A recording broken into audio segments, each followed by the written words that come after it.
Section 163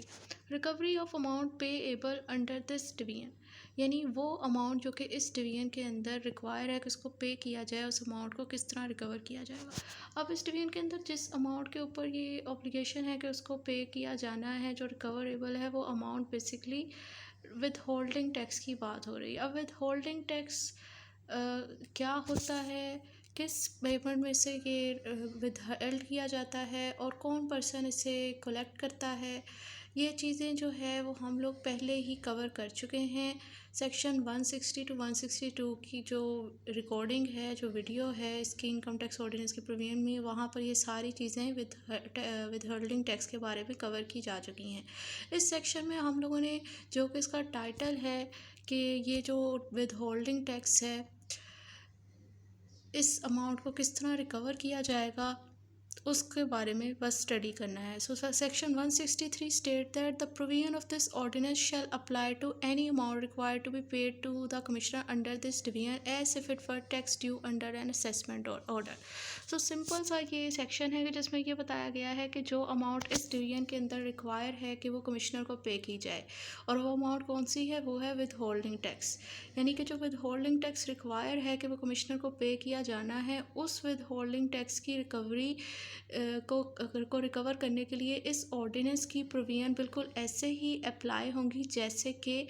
एक due tax को recover करने के लिए कोई असेसमेंट ऑर्डर आता है और असेसमेंट ऑर्डर के तहत ड्यू टैक्स को रिकवर किया जाता है। मतलब कहने का मकसद ये है कि जिस तरह आपके ऊपर कोई टैक्स लायबिलिटी होती है और आप वो सही से टैक्स असेस नहीं करते, और फिर एक असेसमेंट ऑर्डर आता है जिसके तहत आपको कहा जाता है कि इतना टैक्स नहीं, आपका इतना टैक्स बनता था, इतना आपके ऊपर टैक्स ड्यू है, तो यानी कि ये आपका अनपेड टैक्स है, आपने पे करना है। बिल्कुल इसी तरह अगर आप लोग के ऊपर कोई विद होल्डिंग टैक्स है और आप वो पे नहीं करते, तो उसको जो है ना, इस ऑर्डिनेंस की प्रोविजन के मुताबिक ड्यू टैक्स ही समझा जाएगा। और जस्ट लाइक जैसा ड्यू टैक्स रिकवर किया जाता है, उसी तरह इस टैक्स को भी रिकवर किया जाएगा। इसको थोड़ा प्रैक्टिकल समझते हैं किसी एक एग्जांपल के साथ, तो एक यानी प्रैक्टिकल सिनेरियो के साथ इसको समझते हैं तो इसकी बेटर समझ आ जाएगी। लाइक ये है कि आप एक पर्सन को एफपीआर ने ख़ुद पहले ना फैसिलिटी दी हुई है कि आपने आपकी एक टैक्स ईयर के अंदर जितनी भी इनकम जनरेट हुई है और जितने भी आपके पास एसेट्स हैं, आपने उसकी असेसमेंट खुद ही करके अपनी रिटर्न और वेल्थ स्टेटमेंट सबमिट करवानी होती है। टैक्स ईयर की डेट लाइन जो सबमिशन होती है ना, कि जब तक रिटर्न और वेल्थ स्टेटमेंट जमा करवानी है, तब तक आप लोगों को वो एक टाइम पीरियड दिया होता है कि आपने खुद से पहले, आपके ऊपर ऑप्शन ये है कि आपने खुद ही असेस कर देना है कि आपके पास कितनी इनकम है और कितने एसेट्स हैं। इनकम के लिए आप यानी अपनी रिटर्न जमा करवाते हो सेक्शन 114 के तहत, और 116 के तहत आप अपनी एसेट्स का और अपने एक्सपेंडिचर का जितना भी आपका टैक्स ईयर के अंदर खर्चा या आपके पास जो भी सरमाया होता है, उसका आप डिटेल दे देते हो कमिश्नर को।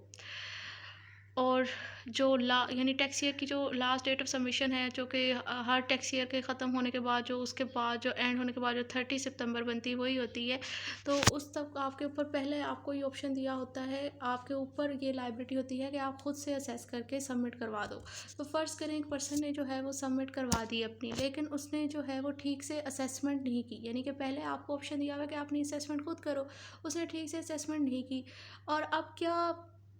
एफपीआर जो है वो उसकी असेसमेंट पे ही रिलाई कर लेगी अगर उसने ठीक से नहीं की होती। तो वो एफपीआर के ऊपर पास भी दो ऑप्शन है कि अगर एफपीआर ये करती है कि वो उसकी जो उसने रिटर्न जमा करवाई होती है ना, खुद से भी उसे असेस करती है, और अगर उसमें ज़रा सा भी इसे लगता है कि कोई फॉल्ट है, इसने सही से असेसमेंट नहीं की, मतलब इतना टैक्स बनता था और इसने पूरा टैक्स पे नहीं किया,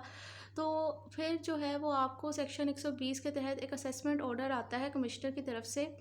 और उसके अंदर सही आपकी असेसमेंट की होती है कि ये चीज़ आपने मेंशन नहीं की, जिसकी वजह से इतना टैक्स आपका नहीं बनता था, आपका टैक्स ज़्यादा बनता था। तो जो चीज़ आपका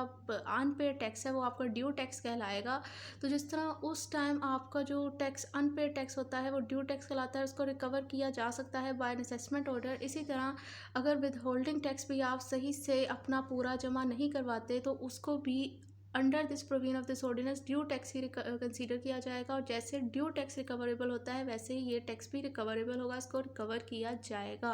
मिसाल के तौर पर एक पर्सन के ऊपर टैक्स लगता था 50,000 लाख रुपये लगता था और उसने अपनी सही असेसमेंट नहीं की, उसने 50,000 का टैक्स जमा करवाया, तो उसे फौरी तौर पर 120 का ऑर्डर आ जाएगा, 120 का नोटिस आ जाएगा और उसके अंदर उसको कहा जाएगा कि आप अपना जो ड्यू टैक्स है, अनपेड टैक्स है 50,000 रिमेनिंग, वो पे करें।